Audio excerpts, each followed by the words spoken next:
This tech partnership has the power to change lives. It's our chance to ensure that technologies like AI, quantum, and others amplify human potential, solve problems, cure diseases, make us richer and freer, strengthen the cause of democracy, not tyranny. This is the territory on which the future will be won.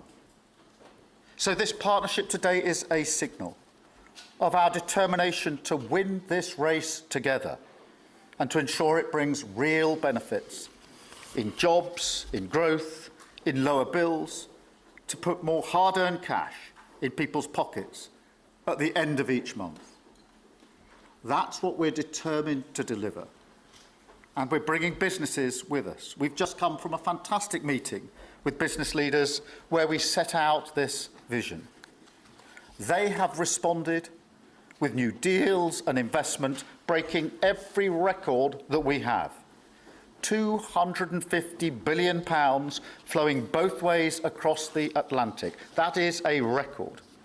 Expected to create 15,000 jobs here in the United Kingdom.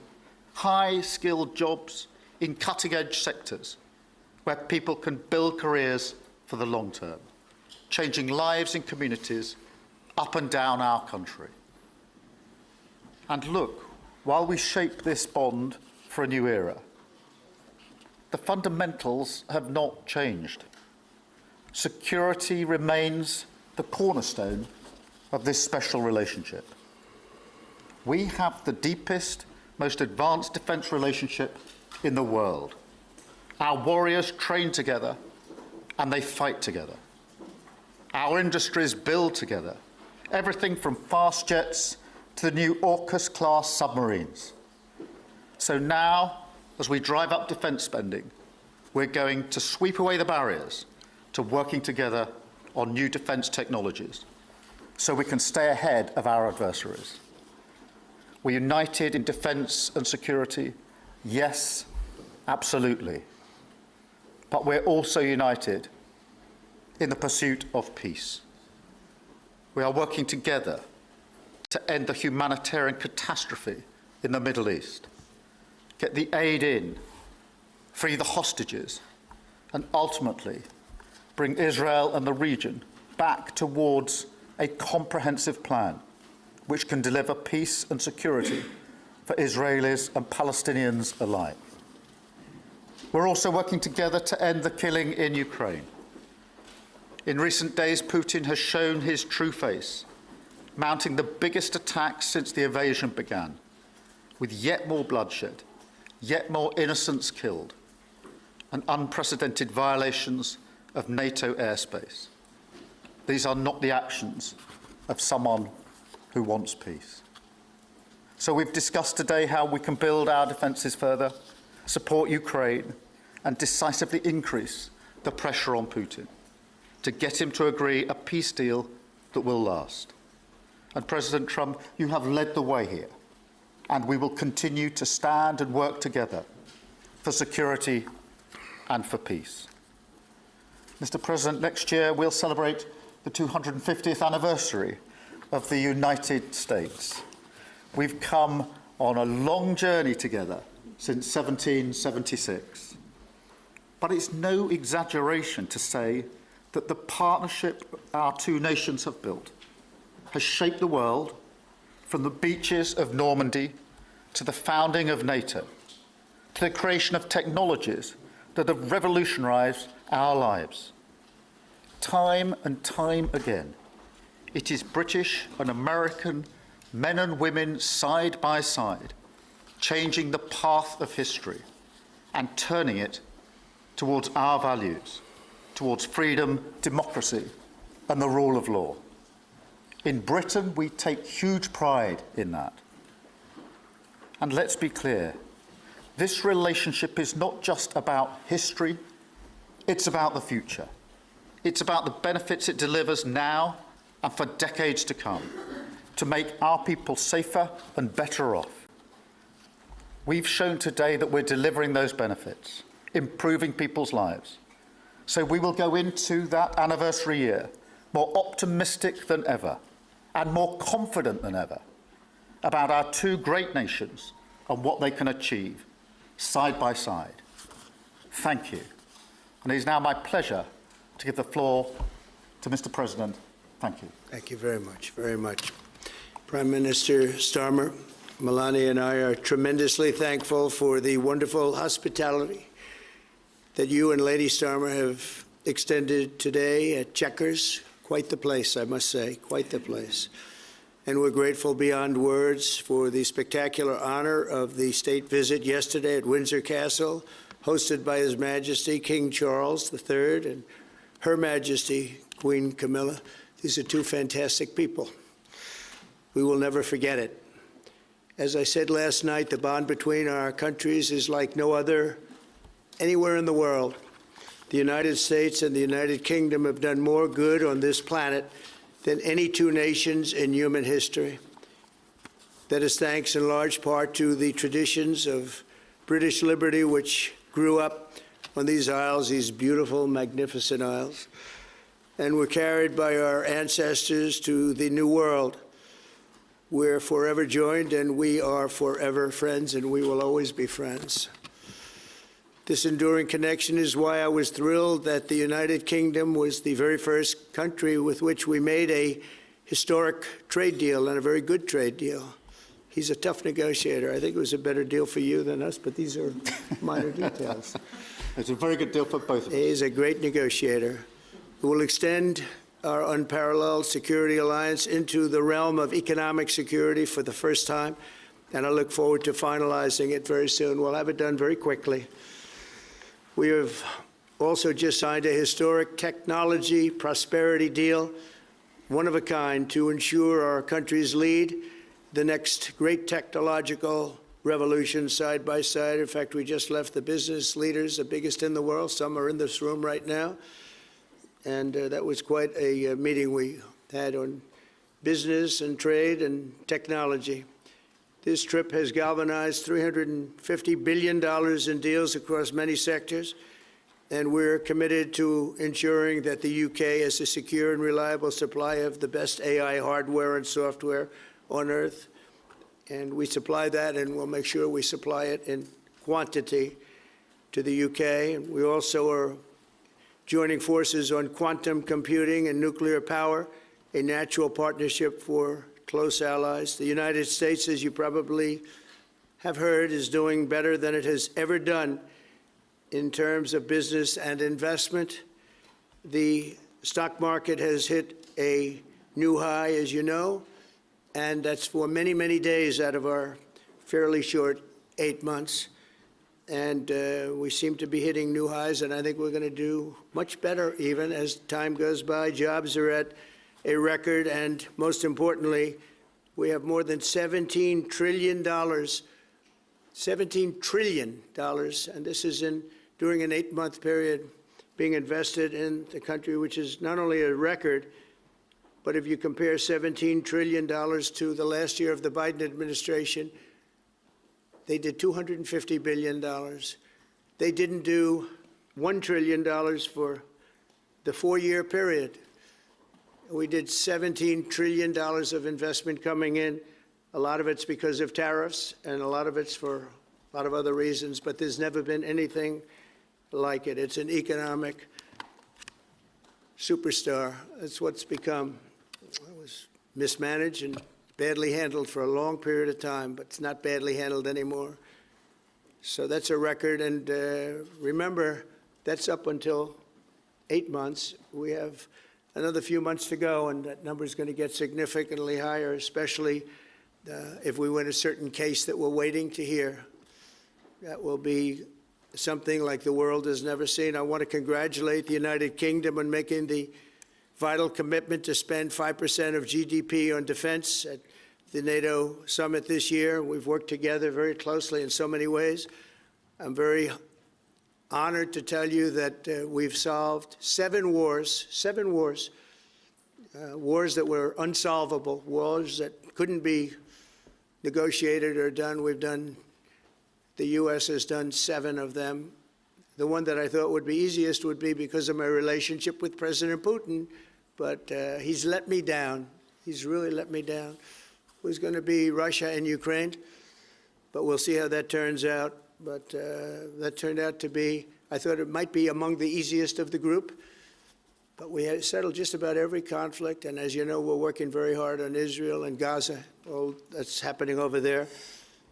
Complex, but it's going to get done. It'll all get done right. And likewise, Russia and Ukraine will get done. But it's, you never know in war. You know, war is a different thing.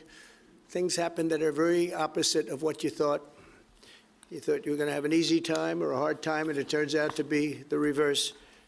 As we saw in the unforgettable parade yesterday at Windsor Castle, what a place it is. The British Armed Forces carry on one of the finest military traditions in the world, one of the greatest marching bands, one of the most magnificent sights I've seen. I know that our service members look forward, and we do look so forward to working even more closely with yours as you push toward that 5% goal. And I think, Mr. Prime Minister, you're just about there. You're going to be there very quickly, along with a lot of other great countries. I want to thank NATO and our wonderful head of NATO, who's really worked very hard, Mark, for the job they've done. As you know, NATO was at 2% GDP, and they didn't pay it. Now they're at 5%, then they pay it. And we appreciate that. And we're sending a lot of weapons to NATO. NATO is paying for those weapons in full.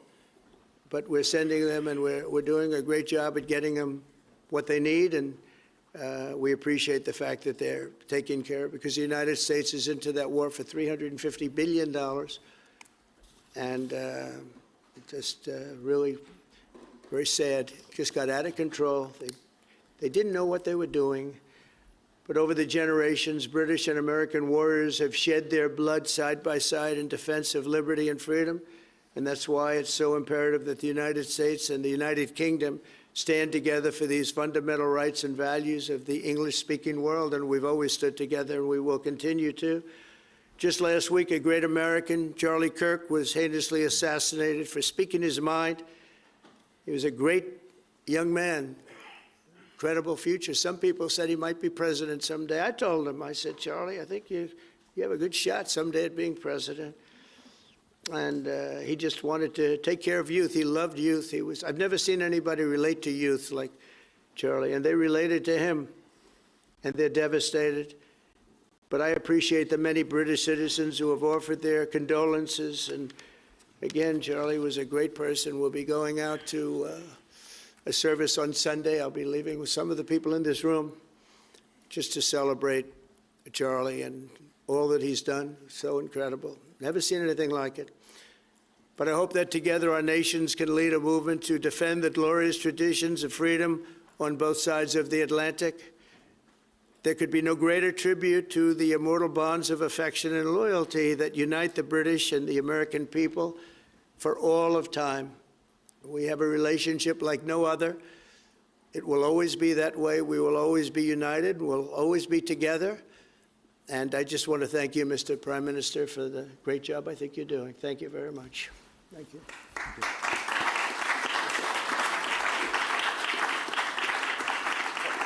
Thank you very much, Mr. President. We're going to take some questions. I'll call 2 or 3 to start with, and then I'll pass over to the President. I've got Chris Mason from the BBC first. Chris. Thank you both. Chris Mason, BBC News.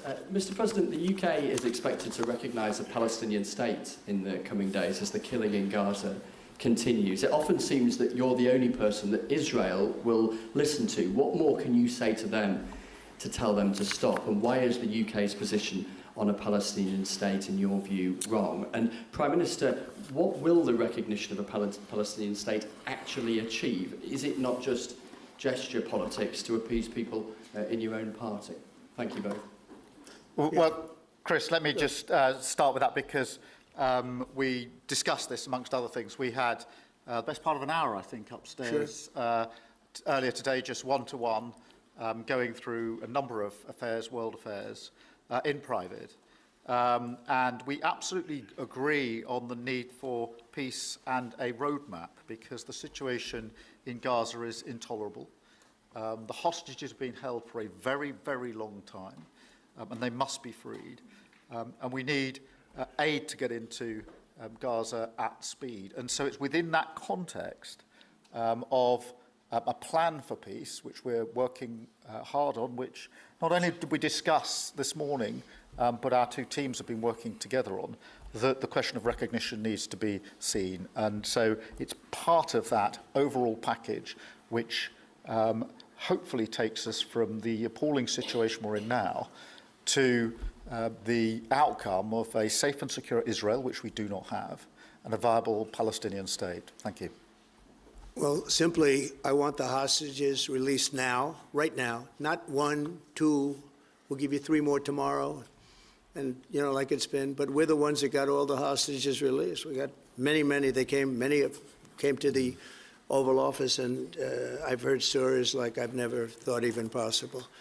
There was no humanity, no anything. I said to them, I said, was there any warmth shown during this stay? Like they offered you a little extra meal, they gave you a little smile, and they said, don't worry, you'll be okay. And every one of them said, not even a little bit. Amazing, you know, to think that during this stay, long stay in some cases. We had a man the other day, 451 days he was there.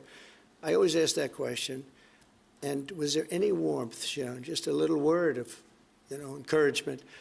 And the answer is every time, absolutely not. I'm shocked to hear it, because in the worst cases, there's always somebody that comes through.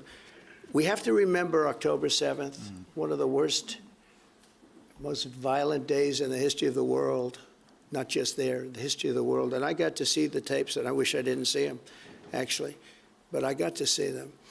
And I want an end. I want the hostages released, and I think it's going to be okay. But it has been a brutal period of time. But this has been going on for a long time. This is not something that's over the last year, 2 years, but this has been for decades and decades. But we want it to end. We have to have the hostages back immediately. That's what the people of Israel want. They want them back. And we want the fighting to stop, and it's going to stop. But a lot of bad things. You know, Hamas said that they're going to put the hostages up as bait. They're going to put the hostages in front of any attack. And that's pretty brutal. We haven't heard that one in a long time. So we have to remember that. So I have a disagreement with the Prime Minister on that score. Okay? One of our few disagreements, actually. Sorry. Can I take Jack from The Sun? Jack. Thank you both. Jack Elson from The Sun. Mr. President, in the 9 months you've been in office, you've been incredibly successful in all but eliminating crossings on your southern border. Yeah. Meanwhile, illegal migration is at record levels in Britain. The Prime Minister is trying to tackle that. What advice would you give to the man standing next to you on trying to stop illegal migration in Britain? And Prime Minister, if I can just ask, the President is all about drill, baby, drill in terms of trying to secure American energy and cut bills for Americans. Meanwhile, you are turning Britain's back on oil and gas in favour of renewable energies, such as wind turbines. Why do you think that you are right and he is wrong? So we had millions of people flowing in, totally unchecked, totally unvetted from the Biden administration. 25 million, in my opinion, that would be about 25 million. They came from prisons, they came from mental institutions, they were gang members, they were drug dealers. They came from the Congo. They came from all parts of South America. They came from everywhere. Think of it, prisons from the Congo being released into the United States, prisons opened up in Venezuela and many other countries pouring into the United States. And I couldn't believe it. One of the reasons I decided to run. I decided to run because I don't want to be controversial. But you see what's happened, and you see all the information that's come out. We won in 2020 big. And I said, let's run. We got to run, because I saw what was happening. And the worst thing that I saw was all of these people. You know, we've already solved inflation. We've solved prices. Oil is way down. Energy is way down in the United States. But what I saw happening with millions of people pouring into our country, I couldn't stand to watch it. And we've done a great job. Nobody, if you've seen the last, I appreciate your question, by the way, nobody, absolutely zero, and I'm not even sure that's possible, but it's a very liberal group that come out with those statistics. The last 3 months, we had zero. From millions of people a year ago, we had zero people enter our country illegally. And we do have people coming in legally through a legal process and testing and lots of other things. I think it's very important, and we speak about it. And I think your situation is very similar. You know, you have people coming in, and I told the Prime Minister I would stop it, and it doesn't matter if you call out the military, it doesn't matter what means you use, but it's going to destroys countries from within.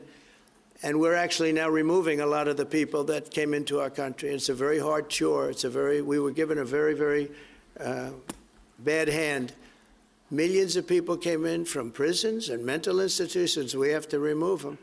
And we are removing them. We have no choice, and I feel very strongly about it. Thank you very much.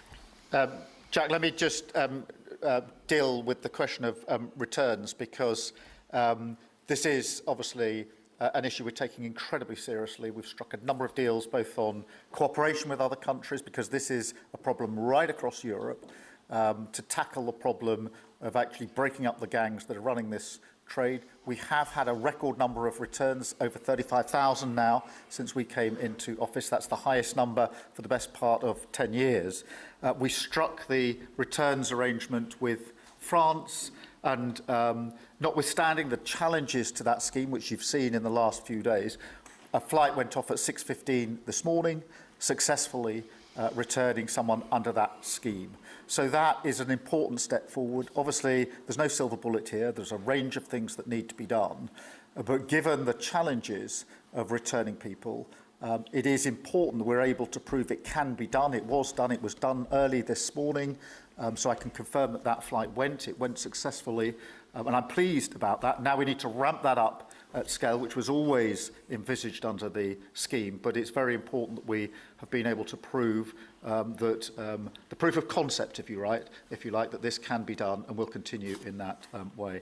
On the question of energy, firstly, let me be really clear that I am absolutely determined to ensure that the price and cost of energy comes down, so that bills come down both for individuals, for families, with their household bills, but also for business, because this is so important.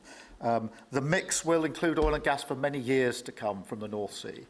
We've been clear about that for some time, but we also need to mix that with renewables, and it's the mix that's really important. And the approach I've taken on this is the same approach that I take to many other things, a pragmatic approach. Thank you, Jack. I would like to say that we inherited the worst inflation in the history of our country. We had inflation, the likes of which we've really never seen. They say 48 years, and I'll accept that, but I really don't. We had the worst inflation in the history of our country. And we had a expression that I used a lot, drill, baby, drill. And as you know, we brought fuel way down, the prices way down. And we don't do wind because wind is a disaster. It's a very expensive joke, frankly. And we got our energy prices way down. That brought the inflation way down, and now we have very little inflation, and we have a very, very strong economy. So that was very important. Drill, baby, drill.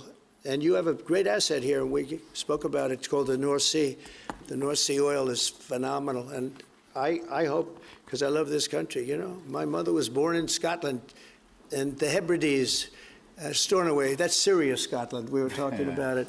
And I want this country to do well. And you have great assets that you're going to start using, I believe, under this Prime Minister. Thank you. And I've got Matthew from The Economist. Matthew. Thank you, Prime Minister. Mr. President, you say that President Putin has let you down. Have negotiations run out of road, and what are your next steps to compel an end to this war? Well, he has let me down. I mean, he's killing many people, and he's losing more people than he's killing. Yeah. I mean, frankly, the Russian soldiers are being killed at a higher rate than the Ukrainian soldiers. But, yeah, he said, let me down. I don't like to see. It's death. You know, it doesn't affect the United States. We have, other than unless you end up in a world war over this thing, you could. This was a thing that would have never happened had I been president. If I were president, it would have never happened. And it didn't happen for 4 years. Most people agree it didn't happen, nor was it close to happening. And I spoke to President Putin about Ukraine. It was the apple of his eye. I've said that many times. It was. But he would have never done what he did, except that he didn't respect the leadership of the United States. They just went through the Afghanistan total disaster for no reason whatsoever. We're going to leave Afghanistan, but we're going to leave it with strength and dignity. And We were going to keep Bagram, the big air base, one of the biggest air bases in the world. We gave it to them for nothing. We're trying to get it back, by the way. Okay, that could be a little breaking news. We're trying to get it back because they need things from us. We want that base back. But one of the reasons we want the base is, as you know, it's an hour away from where China makes its nuclear weapons. So a lot of things are happening, but I am very disappointed in the fact that that one's not settled. To think that we settled Azerbaijan and Albania as an example, it was going on for years. It was never going to be settled. If you remember, the Prime Minister and the presidents, they were there for many years. They said, when they were in my office, we settled. And they started off at both sides of the Oval Office, so far away. I didn't know you could be so far away. And as we were together for an hour, they kept getting closer, closer. And by the time we finished, we all hugged each other. And one said, I've been in this position for 22 years, and all I've done is kill their people. The other was there for 7 years, and all he did was kill their people. And we got it settled. And we did others, as you know. The Congo, we settled the Congo with Rwanda. That was going on, and that was a machete war. That was a gruesome war. Many people, close to 10 million people killed. We got that settled. My biggest disappointment, but it's, you know, look, we did 7, and most of them were not thought to be settleable. We did India and we did Pakistan. That's 2 nuclear. That was purely for trade. You want to trade with us, you're going to have to get along. And they were going at it hot and heavy. But the Russia situation, I hope we're going to have some good news for you coming up. But again, it doesn't affect the United States. And look, it doesn't so much affect you. Of course, you are a lot closer to the scene than we are. We have a whole ocean separating us. But I will say this, it's millions of people have died in that war, millions of souls. And they're not American. The soldiers, mostly soldiers, as you know. The soldiers are being killed at levels that nobody's seen since the Second World War. But they're being killed, and I feel I have an obligation to get it settled for that reason. Thank you. And just to add on that question, because we have to put extra pressure on Putin. And it's only when the president has put pressure on Putin that he's actually shown any inclination to move. So we have to ramp that pressure up. I think it's important to have this conversation in the context of what's happened in recent weeks. We saw damage and bombing to the British Council in Kyiv. These are targets that it was thought until recently were not targets that would be hit. The British Council, the European Union Embassy, the Council of Ministers, where President Zelensky's ministers work was hit. Again, these were thought to be places that wouldn't be hit. And then the incursion into Poland last week. And if you put that together, what you can see is either an emboldenment or at least an increased recklessness on Putin's part. And that's why I said earlier that they're not the actions of someone who wants peace. So we have to ramp up. And we discussed earlier today, we have built the coalition of the willing with British leadership and French leadership, stepping up with military planning in the seas, in the sky, on the ground, and ramping up what we do with the Ukrainians themselves. And of course, that taken with an American guarantee is now an example, I think, of the challenge of Europe stepping up to the plate, which it has done in the last few months, to show through what we and the French have done that we're prepared to take the lead in this and take the necessary measures. But that's a war that could have been a third world war, and I don't think we're going to be there now. But that was heading to a third world war, and what a shame it is. What a shame it is. Mr. President, do you want to call some of the... I would love to call a few of them. Bev, do you want to have a question? I've got to come back to you. Bev Turner, GB News. Thank you. Having been in DC for a few weeks, it's really interesting to see how you run the country as a proud Christian leader. And it really begs the question to the Prime Minister, if you don't mind, are we still a Christian country? But also... when you say we, are you talking here or...? Here. The UK. I'm still British. I might live in America, I'm still British. But also... I can't give you that answer. That's for the Prime Minister. But also, despite what we talked about in Scotland a few weeks ago, we still have 12,000 people a year here being arrested for social media posts, for free speech violations. Does that not remain an important area that there is still a lot of disagreement on? I'd like to have you answer that. Yeah, look, I mean, in terms of a Christian country, I was christened, so that is, my church has been all my life, and we are, that is wired into our informal constitution. Of course, we celebrate many other faiths as well, and I'm really proud that we're able to do so as a country. And on free speech, that has long lived in this country, free speech. It's one of the founding values of the United Kingdom, and we protect it jealously and fiercely, and always will, and we will bear down on any limits on free speech. I draw a limit between free speech and the speech of those that want to peddle paedophilia and suicide social media to children, and therefore I'm all for free speech. I'm also for protecting children from things that will harm them, paedophiles, those that peddle suicide, which has had a terrible consequence for individual, particularly teenagers. And so that's the balance we strike. But we have had freedom of speech in this country for a very long time, and we will always protect it. Thank you. Thank you very much. Brian, please. Thank you. Prime Minister, it's good to see you again. You have a beautiful country. Thanks for having us. Thank you for being Two here. questions. One, just recently, President Trump labeled Antifa domestic terrorists. Would you consider doing something like that in your country? Well, we obviously will take decisions for ourselves. I don't want to comment on the decisions of the President, but we take our decisions ourselves. And my question to you, President Trump, is there any update on the auto pen?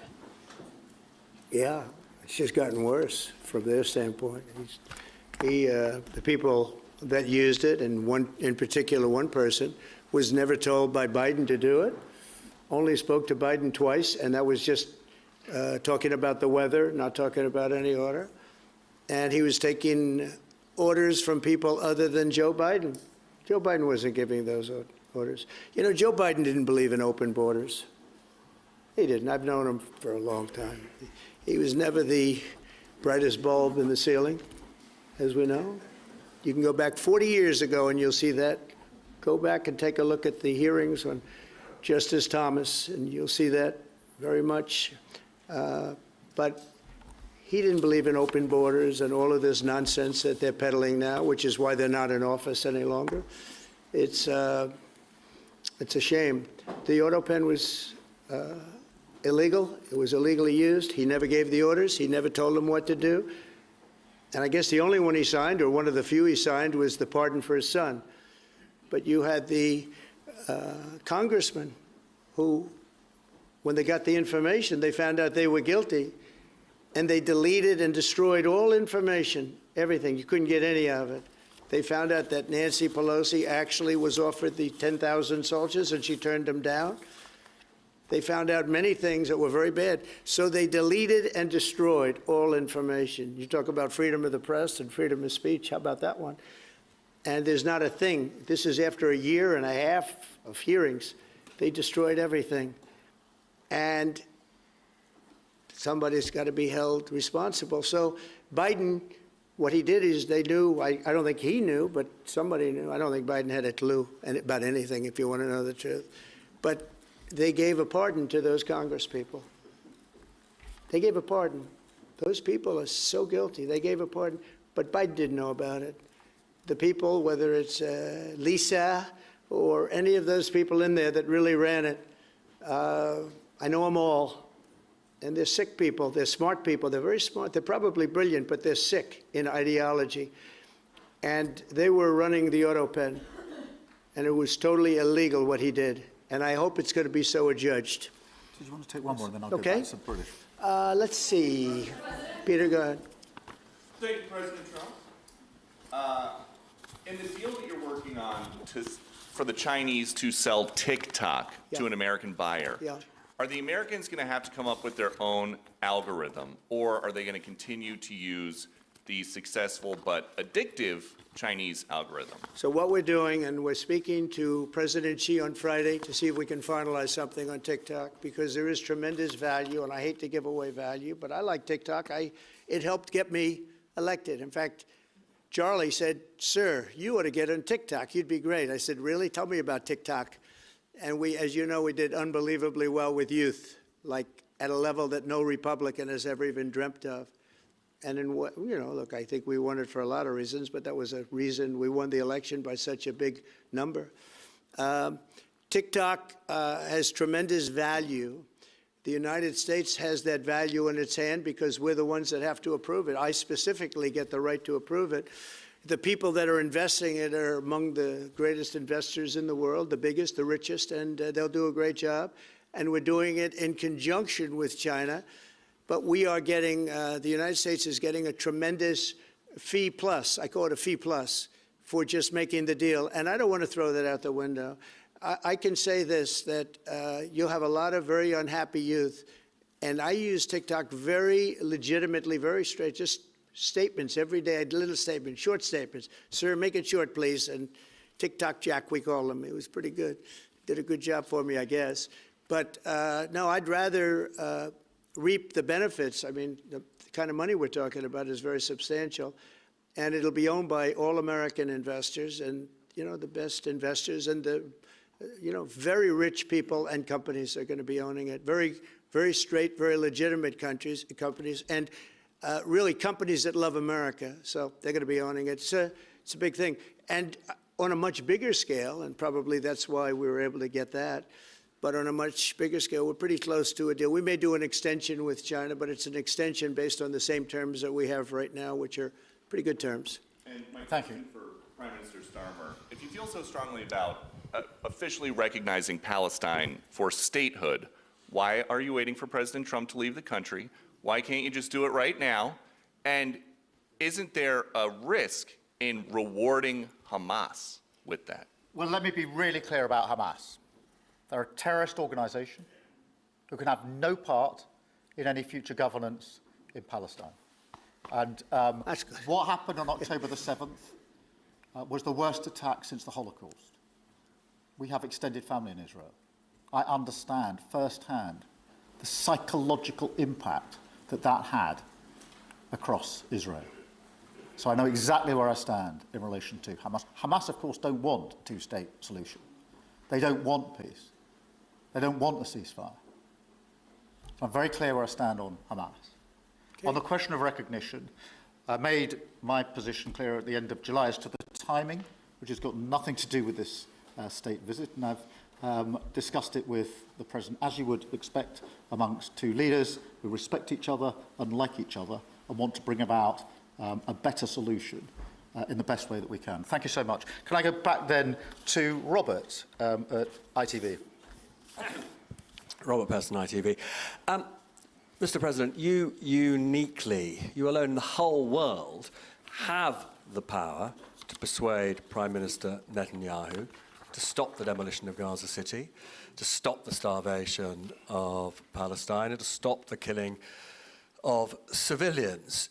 If not now, when will you exercise that power to tell him to stop? Sure. And then for both of you on... But you do understand about October 7th. You do understand. So believe me, I understand. One of the worst days in the history of humanity. What happened, I have seen the tapes. Babies that are 4 months old and just chopped up to pieces. And you've seen the tapes and I've seen the tapes. You're a professional and so am I. And people forget about October 7th. I can't forget about it. So I want it to end, but I want the hostages back. I don't want the hostages used as human shields, which is what Hamas is threatening to do. But as soon as they're back, that's the moment you will tell Netanyahu well, to stop. It would certainly help, but I have to have the hostages back. And I don't want them back piecemeal, as I said before. I want them back. And on a separate issue, free speech, your Vice President, Vance, said that free speech is under attack in the UK. Do you agree with him? And Prime Minister, we saw the dismissal of a very well-known chat show host in America last night, Mr. Kimmel. Is free speech more under attack in Britain or America? Well, Jimmy Kimmel was fired because he had bad ratings more than anything else, and he said a horrible thing about a great gentleman known as Charlie Kirk. And Jimmy Kimmel is not a talented person. He had very bad ratings, and they should have fired him a long time ago. So, you know, you can call that free speech or not. He was fired for lack of talent. Yeah, please, go ahead. Yeah, I mean, firstly, on the question of Charlie Kirk, can I just express how shocking that is, I think, to everybody who believes in free speech and in democracy.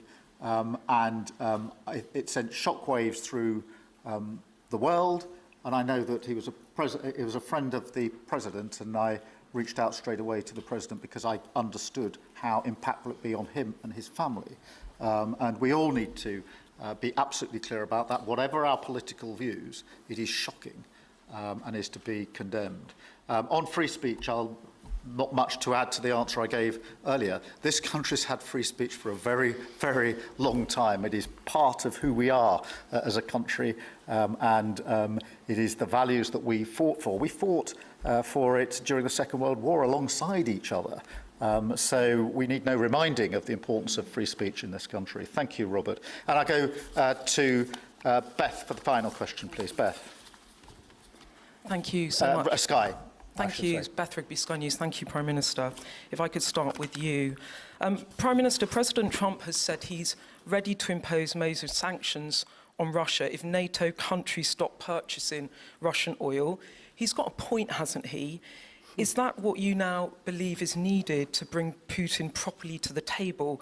And what's your message to the President on US sanctions? And Mr. President, if I may, the King praised your personal commitment last night to finding solutions to the world's most intractable conflicts.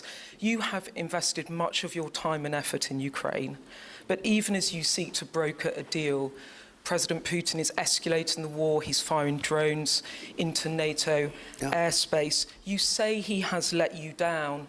Was it a mistake to invite him to Alaska? Do you regret it? No. And is it time to squeeze him, sir, and scare him and impose sanctions? And finally, if I may, the elephant in the room, Lord Mandelson, he is no longer the ambassador.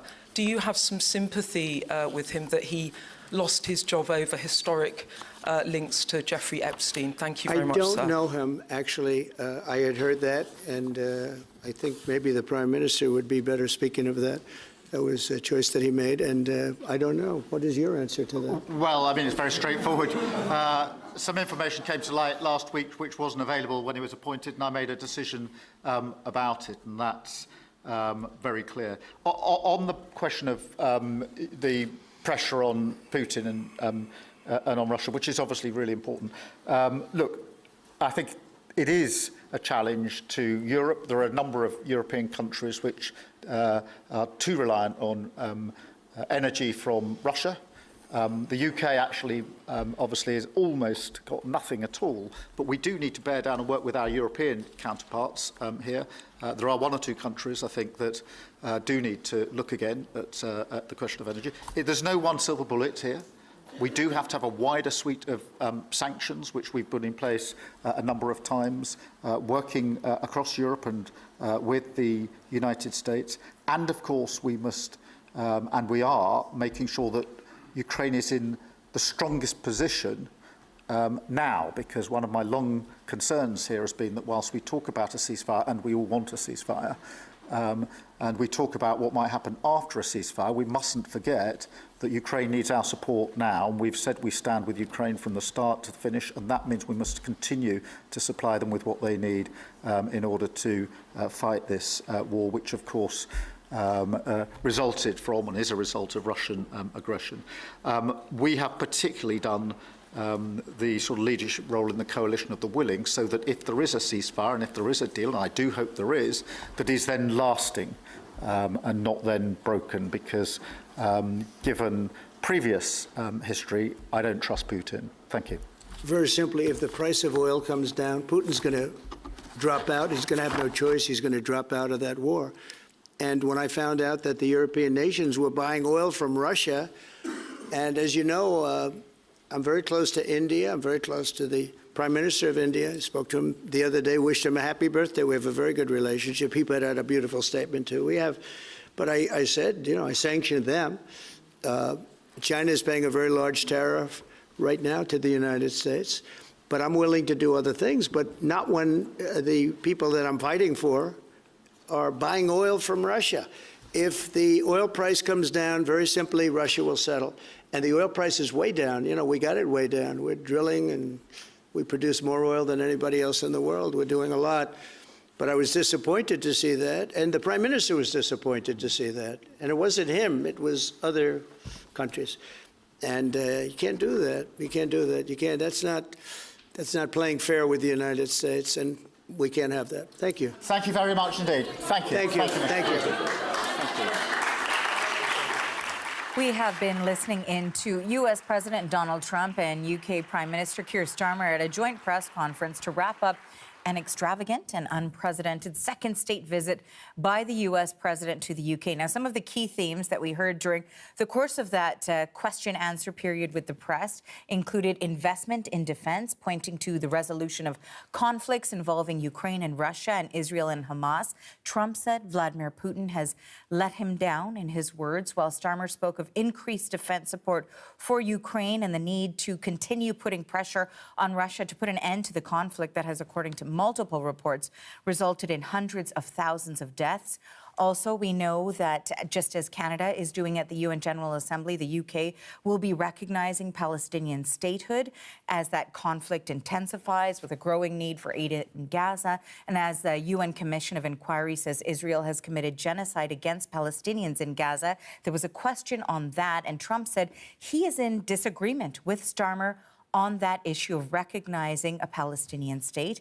Both leaders were very strong in their calls for the release of the hostages who have been held captive since that October 7th attack in 2023. They also touched on technology. We know that a technology prosperity deal has been reached, a partnership between the two countries that the leaders say will allow their countries to lead the world into the next phase involving AI. And Trump also said that he'll be talking to China, Xi Jinping, when it comes to a TikTok deal as well. As expected, finally, there was that question about the late-night host Jimmy Kimmel's show being canceled indefinitely over comments he made about the killing of conservative controversial activist Charlie Kirk. Trump didn't talk about free speech, which was part of the question, but instead said that Jimmy Kimmel's ratings were bad. Okay, so that is a bit of a summary. I'm going to bring in the CBC's Crystal Gomansing for a little bit more to break down all of those topics that we heard there. Crystal, we heard about that partnership, but a lot of other questions too.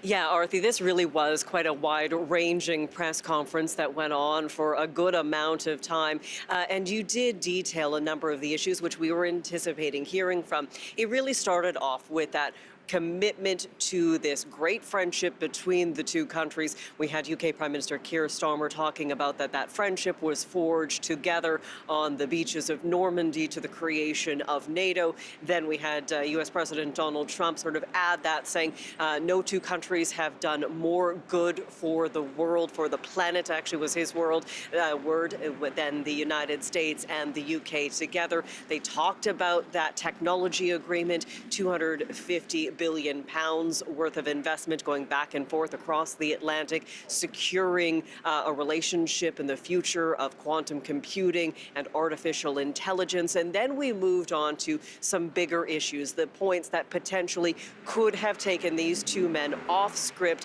and gotten things a little bit more off of the controlled situation that we have seen play out over the last couple of days.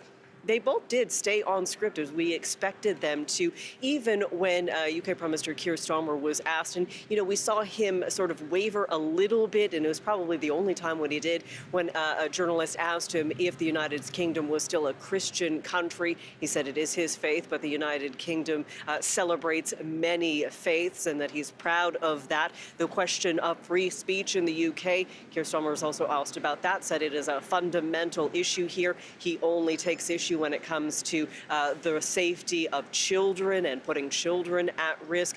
when it came to the issue of Gaza and what the UK is preparing to do, that is where we heard a disagreement, as you mentioned, but it was refined and respectful disagreement. U.S. President Donald Trump saying, I have a disagreement with the Prime Minister on that score.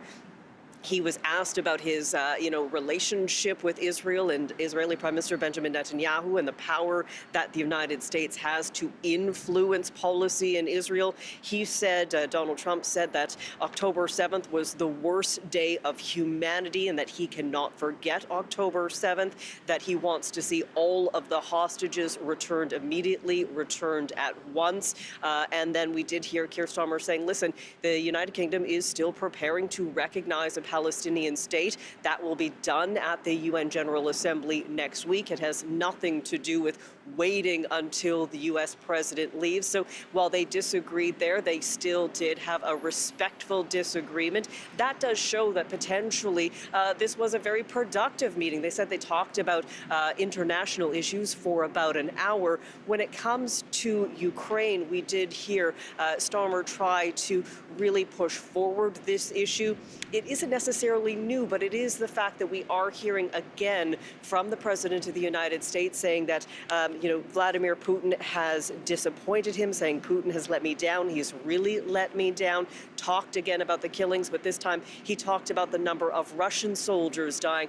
Often he talks about the number of Ukrainians dying. So a little bit of a flip there, but we still saw this being very restrained, very respectful. A couple of times, even very cordial, as the two sort of like touched each other, gave each other a pat on the back. So it does appear that this two-day state visit, unprecedented state visit, has been maintained as well choreographed and restrained in terms of really pushing the idea forward that these are two countries that have a solid relationship, and that relationship, as they have said, will continue for the betterment of people in both countries, and it will continue to go forward in a productive manner, Arthi.